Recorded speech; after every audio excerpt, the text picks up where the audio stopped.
Hola, mi nombre es Will Savage. Soy director médico asociado en la División de Medicina de Transfusión en el Hospital de Brigham y de Mujeres y el Instituto del Cáncer de Dana-Farber. Bienvenidos a esta cápsula en medicina de laboratorio sobre reacciones alérgicas a la transfusión sanguínea. Las reacciones alérgicas a las transfusiones sanguíneas son un espectro de reacciones agudas de hipersensibilidad a la sangre transfundida. Se producen durante o muy poco después de que se completa una transfusión. Por lo general, el prurito y o la urticaria están presentes en un área localizada no relacionada con el sitio de venopunción. En aproximadamente el 10% de las reacciones, la afectación de la piel es extensa, manifestándose como erupciones coalescentes, es decir, que se juntan entre sí en partes grandes del cuerpo e incluso todo el cuerpo.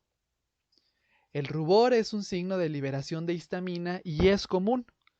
El angioedema y la disnea también ocurren en una gran minoría de reacciones alérgicas de transfusión, pero estas suelen ser leves.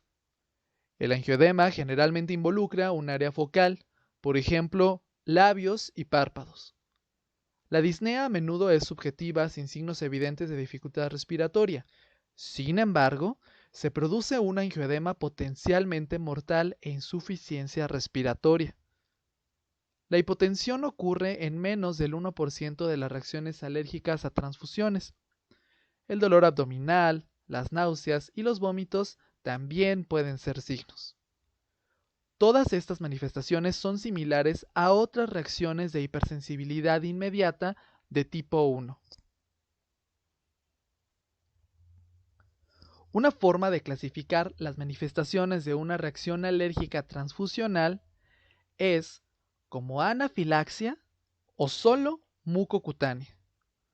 La anafilaxia se define como una enfermedad aguda y potencialmente mortal en respuesta a la exposición a alérgenos con afectación de la piel y o mucosa, además de compromiso respiratorio, hipotensión o malestar gastrointestinal.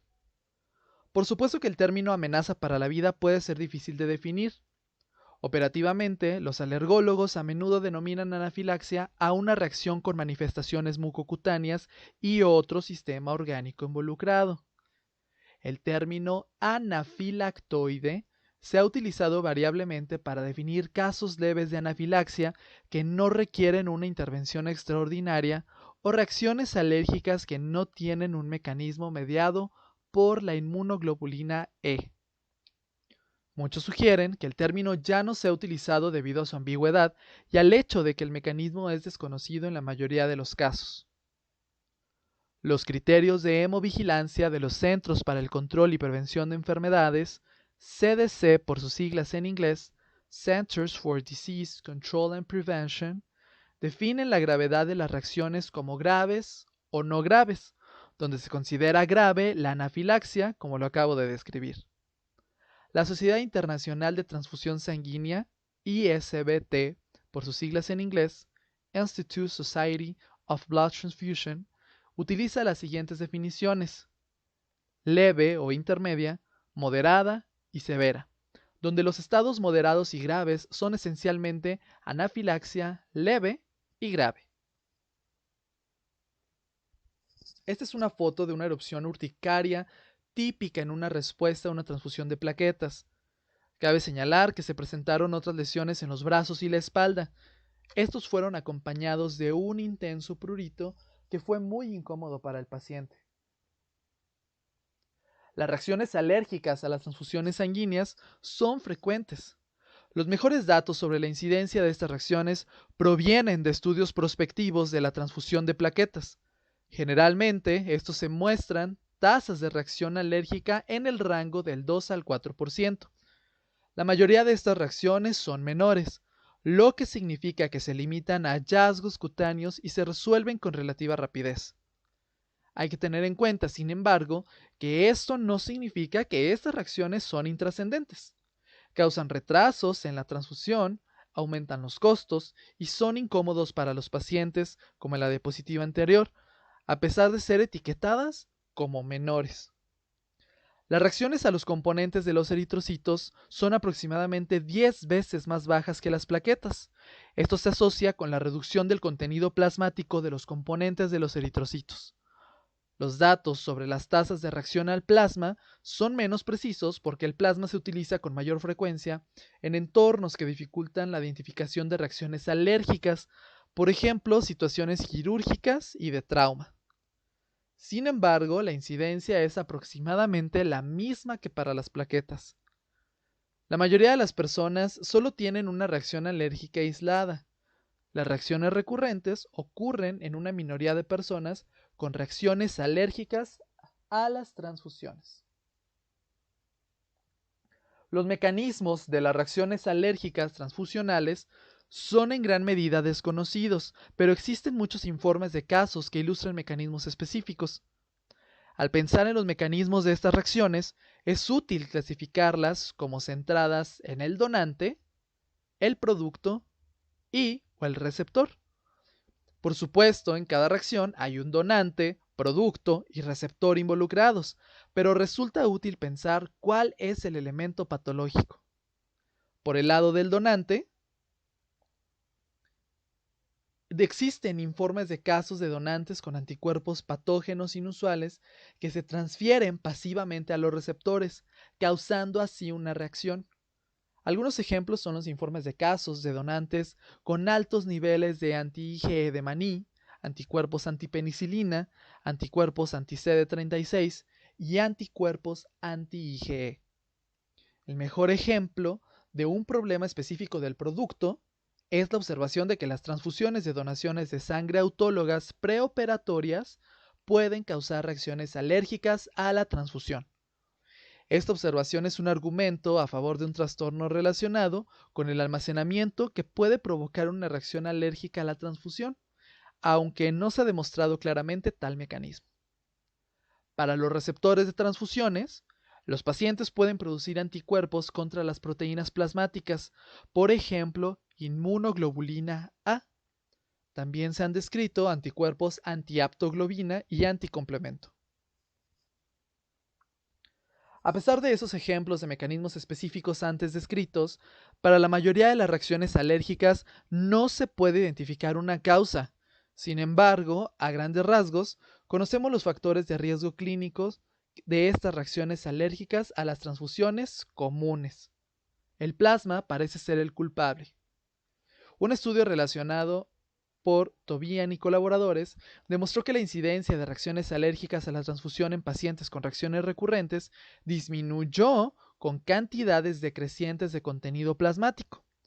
Las plaquetas concentradas tienen alrededor de 1/3 del plasma de plaquetas no manipuladas y tienen aproximadamente 1/3 de la tasa de reacción. Las plaquetas lavadas tienen más del 90% del plasma eliminado y la tasa de reacción se reduce en aproximadamente en un 90%. Otro factor parece ser una susceptibilidad del receptor para las reacciones alérgicas de transfusión. Nuestro estudio reciente mostró que entre las enfermedades atópicas, las aeroalergias en particular, son un factor de riesgo para las reacciones alérgicas a las transfusiones. La relación de probabilidades para una reacción alérgica dada una sensibilización positiva de aeroalergias es de 2.7. Además, existe una relación directa y cuantitativa entre los niveles de la inmunoglobulina E específicos de aeroalergias y la frecuencia de las reacciones. Tal vez el mecanismo más comúnmente mencionado de reacciones alérgicas a las transfusiones es la deficiencia de la inmunoglobulina A, o IgA. El concepto es sencillo. Alguien que carece de la inmunoglobulina A se sensibiliza a través de la exposición y reacciona cuando se vuelve a exponer los componentes que contiene la inmunoglobulina A. Los datos clínicos que se relacionan a la deficiencia de IgA son mucho menos claros. Los estudios de prevalencia indican que la deficiencia grave de la inmunoglobulina A con anticuerpos anti-IgA es de 1 de cada 1.200 personas. La tasa de reacciones alérgicas severas a las transfusiones es mucho menor. Además, la deficiencia de IgA rara vez está implicada en reacciones de transfusión anafilácticas mortales. Entonces, ¿por qué la discrepancia? Puede ser que los anticuerpos anti-IgA jueguen solo un papel causal parcial en las reacciones alérgicas a transfusiones o que puedan ser un marcador suplente para otro factor de riesgo. Además, anti-IgA, que es de la clase de la inmunoglobulina E, puede ser el culpable, y actualmente ninguna prueba puede determinar de manera confiable los niveles de IgE anti-IgA. La evidencia también se deriva de observaciones que al transfundir pasivamente anti-IgA de donantes con anti-IgA no ocasiona reacciones alérgicas. Por lo tanto, las pruebas actuales de IgA no predicen el riesgo de reacciones alérgicas a la transfusión. Independientemente de los mecanismos de estas reacciones, todos queremos prevenir las reacciones alérgicas a la transfusión. El primer método, y que a menudo ha pasado por alto, es asegurarse de que cada transfusión sea necesaria. Después de todo, una transfusión sin beneficio solo representa un riesgo para el paciente. Suponiendo que se requiera la transfusión, la mejor manera de prevenir las reacciones alérgicas es eliminar el plasma concentrando o lavando según corresponda. Además, las plaquetas ahora se pueden fabricar en una solución aditiva de plaquetas que deja el componente plaquetario con 1/3 del plasma de un componente plaquetario estándar.